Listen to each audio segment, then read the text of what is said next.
nous allons lire est dans 2 Rois. 2 Rois, chapitre 4. Ce sera le premier passage. Et ensuite, nous allons aller au chapitre 8 parce qu'il y a une suite de l'histoire à ce niveau.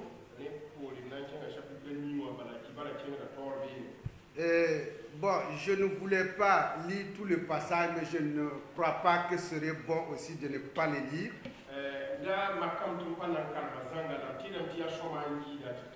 Donc, suivez. Nous lisons le premier passage dans 2 Rois 4, de 8 à 17.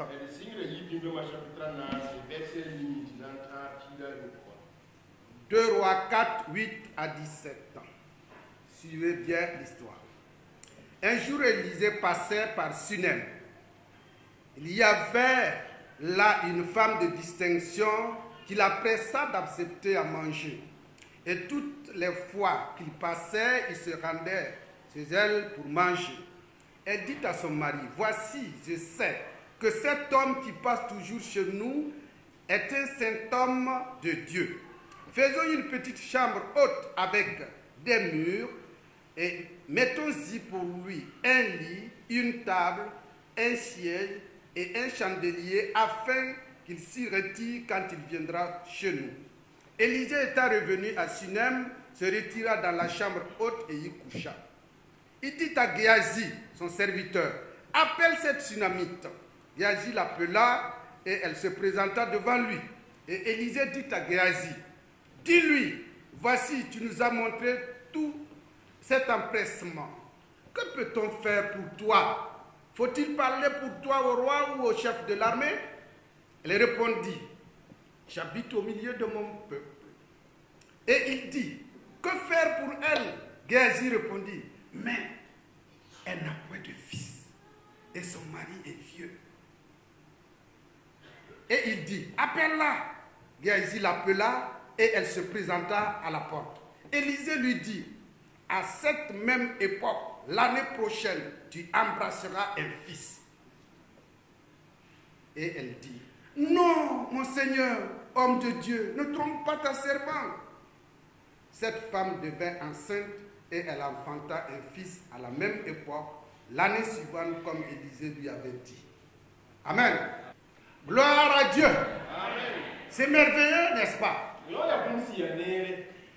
Voilà. Et les femmes là, parfois ils nous étonnent. Prendre soin d'un étranger, c'est pas facile. Surtout un homme de la trempe d'Élisée. Mais c'est la femme qui dit à son mari. C'est un homme de Dieu. Et c'est elle qui a pressé à Élisée de venir manger. Et Élisée est venu. Il mangeait chaque fois qu'il passait. Mais ça n'a pas suffi. Elle dit, mais on va lui faire une chambre.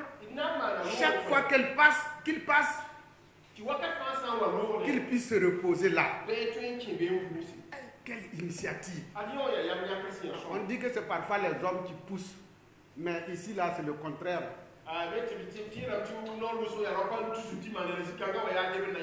Elle presse son mari pour construire une chambre équipée pour l'homme de Dieu. Et Élisée aussi a pris goût à cela. Mais je peux vous dire d'ores et déjà, Élisée, c'est pas n'importe qui. Quand Naaman a été guéri de sa lèpre et qu'il voulait faire cadeau à Élisée, il a dit non, je ne veux rien de toi.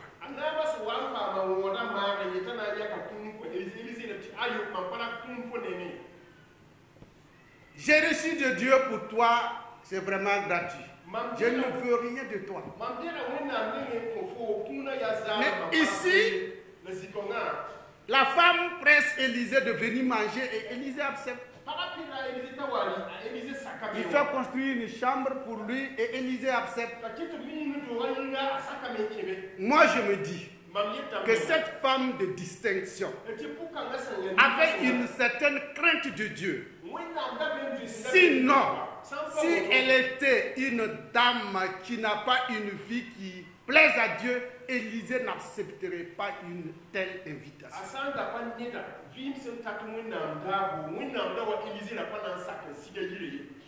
Il connaît. Dieu lui révèle. Il aurait pu repousser cette offre-là. Mais il a accepté. Et nous, allons lire le deuxième passage. 2 Rois 8, verset 1 à verset 6. C'est la suite parce que c'est encore Élisée avec la dame. Élisée dit à la femme dont il avait fait revivre le fils: lève-toi, va-t'en, toi et ta maison, et séjourne où tu pourras, car l'Éternel appelle la famine. Et même elle vient sur le pays pour 7 années. La femme se leva et elle fit selon la parole de l'homme de Dieu. Elle s'en alla et elle et sa maison et séjourna 7 ans au pays des Philistins. Au bout de 7 ans, la femme revint du pays des Philistins et elle alla implorer le roi au sujet de sa maison et de son champ. Le roi s'entretenait avec Géasi, serviteur de l'homme de Dieu, et il disait: raconte-moi, je te prie, toutes les grandes choses qu'Élisée a faites. Et pendant qu'il racontait au roi comment Élisée avait rendu la vie à un mort, la femme dont Élisée avait fait revivre le fils vint implorer le roi au sujet de sa maison et de son champ. Géasi dit: ô roi, mon serviteur, mon seigneur, voici la femme et voici son fils qu'Élisée a fait revivre. Le roi interrogea la femme et elle lui fit le récit. Puis le roi lui donna un eunuque auquel il dit: fais restituer tout ce qui appartient à cette femme avec tous les revenus du champ depuis le jour où elle a quitté le pays jusqu'à maintenant. Amen. Amen. Alléluia. Amen. Voilà. Après avoir lu ce passage, ces 2 passages-là, quel titre on peut donner?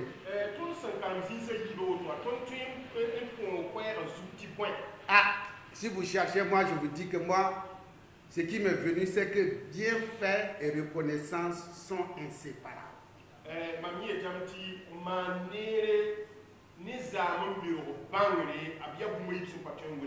Bienfait et reconnaissance sont intimement liés.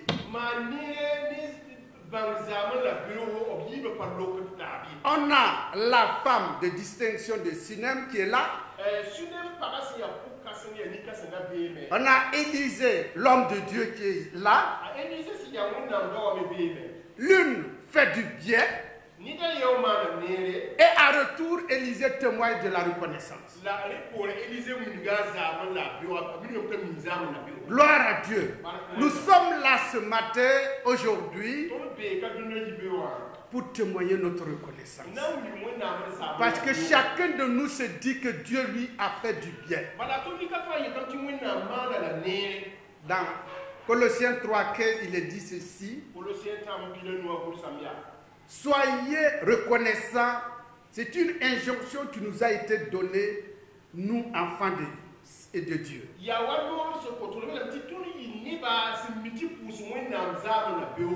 La reconnaissance ou la gratitude est la réaction normale suite à un bienfait dont nous sommes l'objet.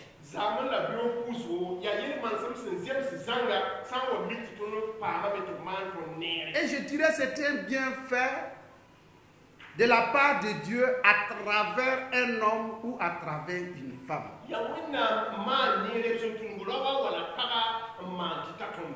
En témoignant notre reconnaissance à l'auteur du bienfait, nous témoignons du coup notre reconnaissance à Dieu. À travers l'exemple de la femme de distinction de Sunem et du prophète Élisée, nous avons un modèle de bienfait et de reconnaissance remarquable à imiter.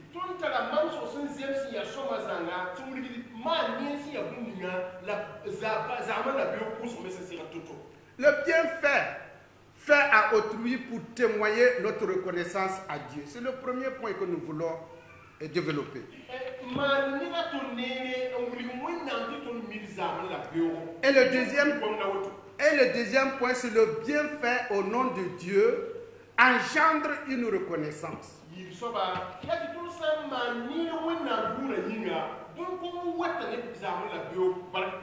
Mais nous devons reconnaître que le bien ou le bienfait est d'essence divine. Ça vient toujours de Dieu.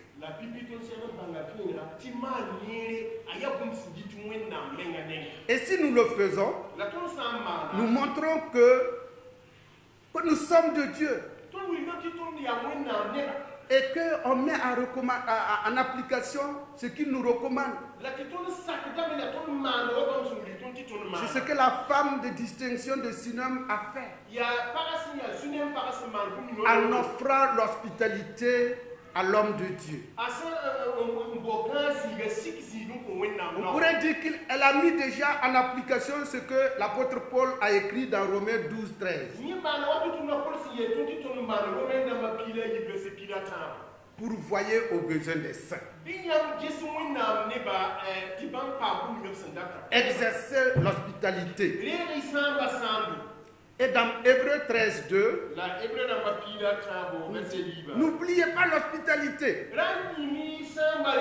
Car en l'exerçant, quelques-uns ont logé des anges sans le savoir. Donc, nous pouvons nous dire, le bienfait que nous faisons à autrui, c'est que nous mettons en pratique la parole de Dieu. Et quand nous mettons en pratique la parole de Dieu, c'est que nous honorons Dieu. C'est ce que la femme a fait en faisant du bien à Élisée, par ses repas et par cette chambre équipée qui est mise à sa disposition.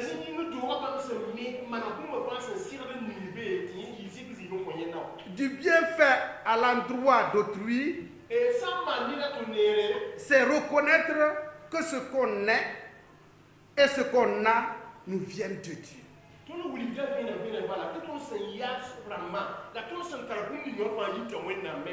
La femme de distinction, elle devait connaître Dieu. Elle sait que si elle est devenue, comme cela a été dit, on ne nous a pas dit son nom, on a dit une femme de distinction. Si elle est devenue femme de distinction, c'est grâce à Dieu.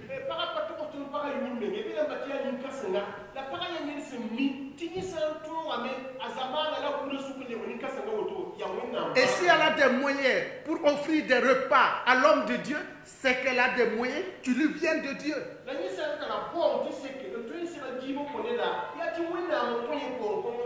Et si elle est capable d'habiter une maison décente et capable d'en construire une chambre pour l'homme de Dieu équipé, c'est qu'elle a reçu quelque chose de Dieu.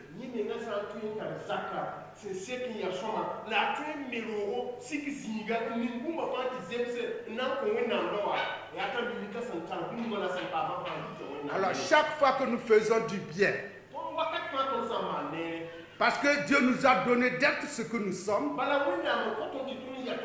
ou d'avoir ce que nous avons, c'est vraiment l'expression de notre reconnaissance à Dieu.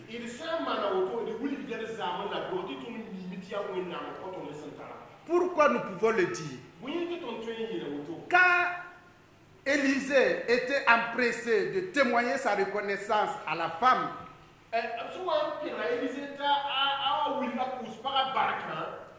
bon, Élisée s'empressait et dit, mais vraiment c'est très important.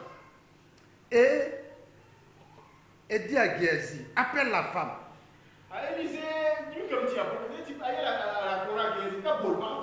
Et qu'est-ce qu'il dit? Que peut-on faire pour elle? Te recommander au roi ou au chef de l'armée? Alléluia. Amen. Vraiment, je ne sais pas. Même au moment de la transition, là, quand on te dit que est-ce que je peux parler de toi, Amba Michel et Amba Kafando?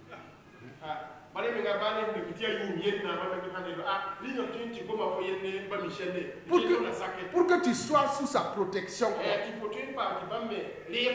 Et en cas de besoin, qu'il puisse répondre quoi.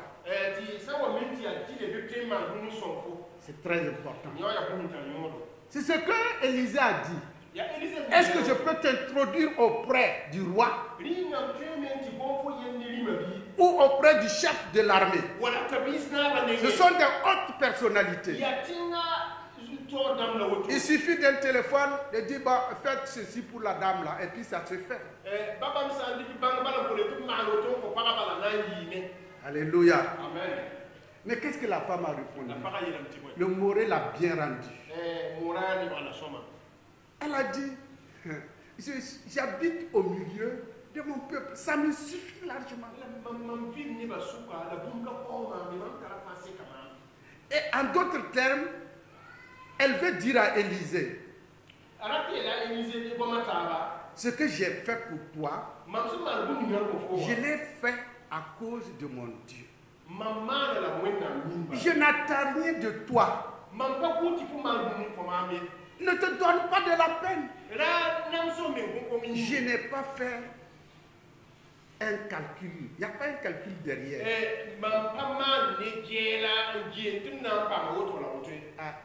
Il y a maintenant ce qu'on appelle la corruption là. On veut quelque chose et puis on passe en bas, on donne. Ça c'est vraiment, c'est pas ce que la dame a fait.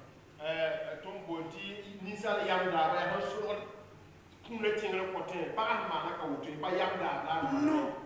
Elle est ce qu'elle est. Elle a ce qu'elle a à cause de Dieu. Et à cause de Dieu, elle fait le bienfait pour être reconnaissante.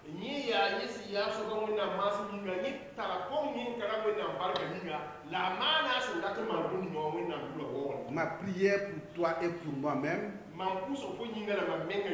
est que le Seigneur nous donne. Nous qui sommes ses enfants, qui sommes ce que nous sommes aujourd'hui, et qui avons ce que nous avons aujourd'hui, que nous puissions faire du bien à autrui à cause de Dieu.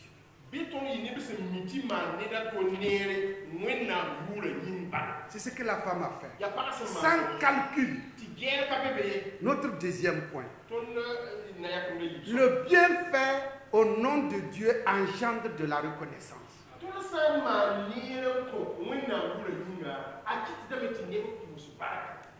L'homme de Dieu, Élisée, plus que quiconque, c'est qu'il faut être reconnaissant. Le bienfait de la femme de distinction de Sunem à son endroit l'a profondément touché. Et il a tenu à lui témoigner. Lui montrer sa reconnaissance, sa gratitude. Mais pour que cela réponde à la plus grande attente de cette femme-là,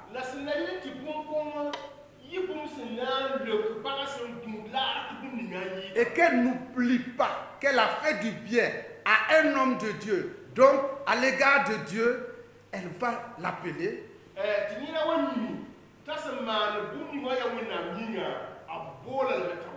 Il dit, mais que peut-on faire pour toi? Te recommander au roi ou au chef de l'armée. Et comme nous savons, la femme a dit non, non, non, c'est pas la peine. Mais Élisée dit, un bienfait appelle une reconnaissance. Tu ne peux pas m'empêcher de le faire.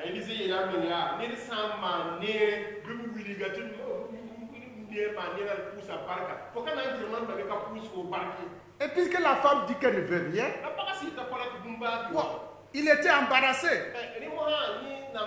Ah, mais heureusement qu'il a son serviteur Géasi à côté,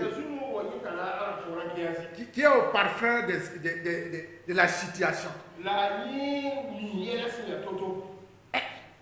Et il demande, mais que faire pour elle? Et là, Géasi te lui soufflait. Mais elle n'a point de fils. mais son mari est vieux.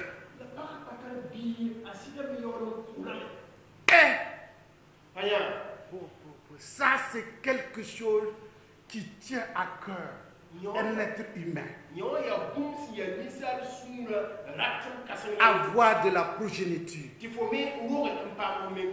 Et dans le contexte, à l'époque, avoir un fils, c'est très important.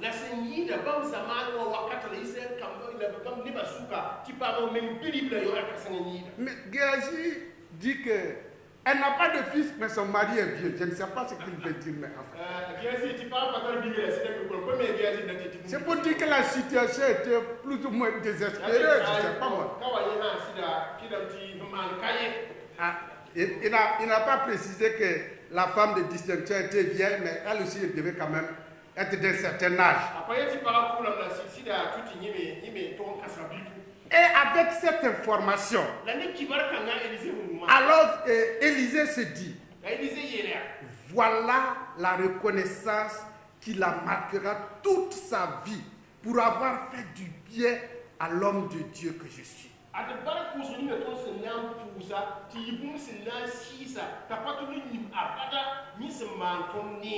Lui faire embrasser un fils sorti de son sein. Gloire à Dieu. Amen. Soyons reconnaissants. Faisons du bien à autrui sans calcul. Parce que la reconnaissance qui nous reviendra peut dépasser notre entendement. Alors, la femme dit à Élisée, non, mon Seigneur, homme de Dieu, ne trompe pas ta servante. La femme montre ici son grand étonnement en entendant cette promesse miraculeuse.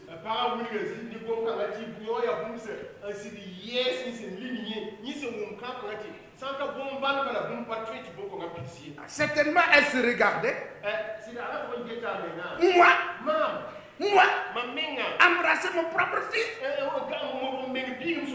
Oh Dieu, je ne crois pas mes oreilles. Mais elle a fait le bienfait pour honorer Dieu. Et l'honneur de Dieu descend. La reconnaissance de Dieu vient. Ça ne peut pas ne pas étonner. Mais chacun fait selon ce qu'il est. Elle, c'est une femme de distinction. Donner des repas, donner une chambre équipée. C'est que la femme de distinction aussi, selon son rang, peut faire. Ah, mais le retour. C'est l'homme de Dieu. C'est Élisée. C'est Dieu lui-même qui se sent honoré. Ah, ça devient comme cette histoire de Ama et puis Mardoché. Mais ici, c'est dans le bon sens. C'est comme si Dieu disait à la femme, voilà comment moi, Dieu, témoigne ma reconnaissance. Honore celui ou celle qui m'a honoré.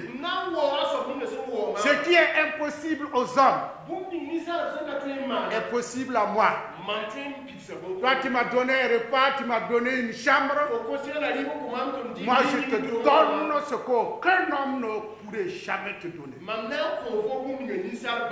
Alléluia. Amen. Je ne sais pas ce que cette femme avait fait auparavant pour avoir un enfant. Elle ne nous a pas dit qu'elle a gêné et prié des mois et des mois. Qu'elle a consulté des médecins, je ne sais pas. Mais nous voyons ici concrètement que le bienfait qu'elle a eu à poser a déclenché une reconnaissance qui va bouleverser sa vie pour toujours. Et ça a été ainsi. Mais voilà, nous n'avions pas lu dans le chapitre 4 la suite. Sinon, la suite, c'est que cet enfant, à un moment donné, tombé malade et est mort.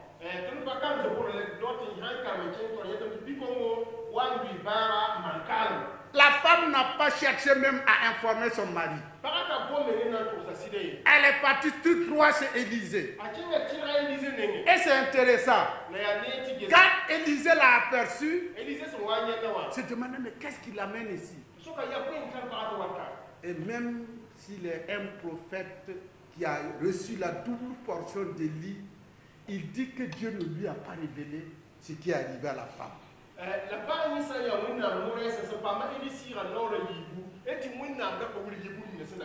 Mais elle apprend que l'enfant est mort. Et rapidement donne son bâton à Géasi, court vite, va poser le bâton sur l'enfant, il va se réveiller.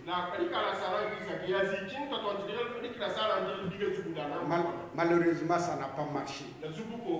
Mais lui-même venait. Il est monté, il a intercédé, l'enfant est revenu à la vie. Notre bienfait peut ne pas aller loin. Mais celui de Dieu, ce n'est pas pour tromper notre espoir. La femme avait dit à Élisée, ne trompe pas ta servante. Dieu ne trompe pas. Ce qu'il a donné, il l'a donné. Donc, l'enfant a été ressuscité. Et ce n'est pas fini. Élisée était toujours en contact avec cette femme. Et quand Dieu a envoyé la famine de 7 ans pour frapper le pays,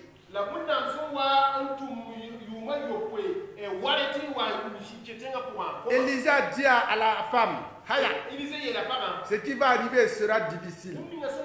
Mais pour être à l'abri parce que tu sais faire du bien là,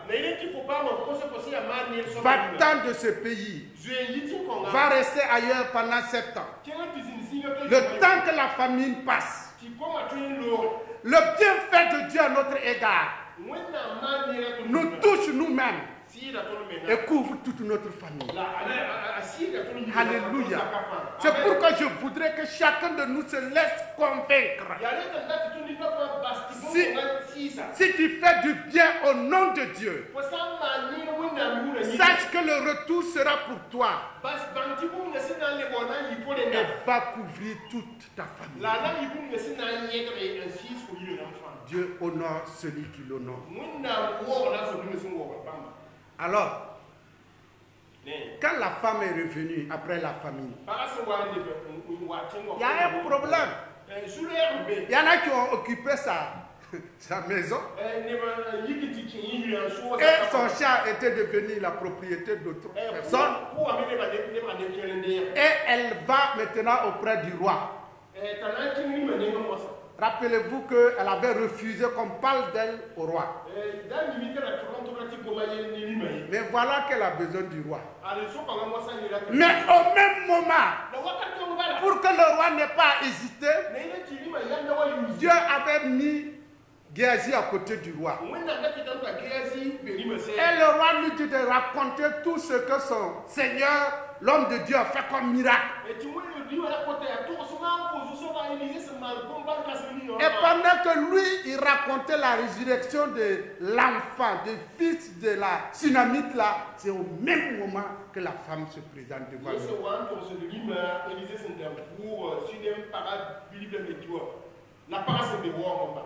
Voyez comment Dieu prépare les choses. Et Géasi te dit, hey, roi, c'est pas la peine que moi je continue. C'est la femme là comme ça, et voilà son fils à côté d'elle. Et le roi de se tourner vers la femme. Dis-moi, ce qu'il racontait là, est-ce exact? Et la femme a terminé l'histoire. Et le roi dit, qu'est-ce qui t'amène ici? Ah, j'étais parti pendant 7 ans, je suis revenu, je n'ai plus de maison, mon champ n'est plus là. Et je ne sais pas comment il a appelé, Élucta, ou garde numéro 30, viens ici.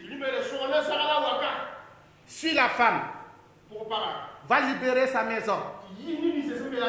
va récupérer son champ.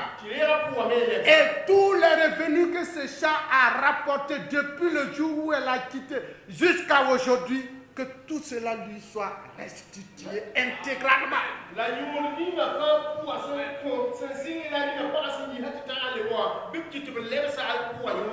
Alléluia. Amen. Si tu fais du bien à autrui au nom de Dieu, il y aura de la reconnaissance qui va revenir, qui va te toucher, qui va toucher ta famille, qui va toucher tous tes biens et Dieu va les préserver. Ah. Maintenant que nous lisons ça là, on peut se dire, ah, si moi aussi j'avais su que ça allait être comme ça là. Ah, même s'il faut aller emprunter pour venir faire du repas, je vais le faire. Mais laissez-moi vous dire, Dieu agit avec ceux qui lui font foi. Il ne vous dira jamais, jamais que votre bouillie que vous donnez là va rapporter tant. Que vos 5 000 francs que vous allez dépenser là va vous ramener tant. Jamais. La femme a agi parce qu'elle est reconnaissante à Dieu. Élisée a agi à l'égard de la femme parce qu'il est homme de Dieu et il témoigne de la reconnaissance. Et ce principe biblique est encore actuel aujourd'hui.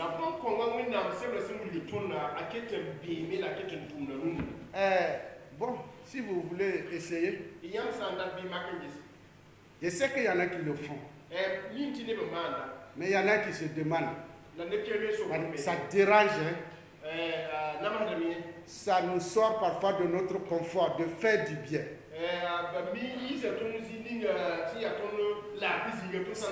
Ça nous coûte notre temps, ça nous coûte notre force, ça va prendre peut-être notre temps de loisir ou de repos. Mais si c'est pour honorer Dieu, nous ne perdons jamais. La femme l'a fait.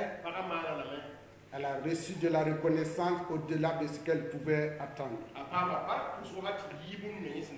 Nous allons terminer. Notre mot d'ordre de cette année: que tes progrès soient évidents pour tous. Nous qui sommes une race élue, un sacerdoce royal, une nation sainte, un peuple acquis. Si vous voulez, je vais utiliser les termes du temps d'Élisée et de la femme. Nous qui sommes des femmes de distinction. En Christ, on est quoi? On est des femmes de distinction. On est des hommes de distinction. On est mis à l'écart. Une race élue. Une nation sainte. Ah, donc nous sommes des hommes et des femmes de distinction. Que nos progrès soient évidents d'en faire le bien, d'en être reconnaissant. Le reste, le Seigneur sait ce qui va se passer. Que le Seigneur vous bénisse.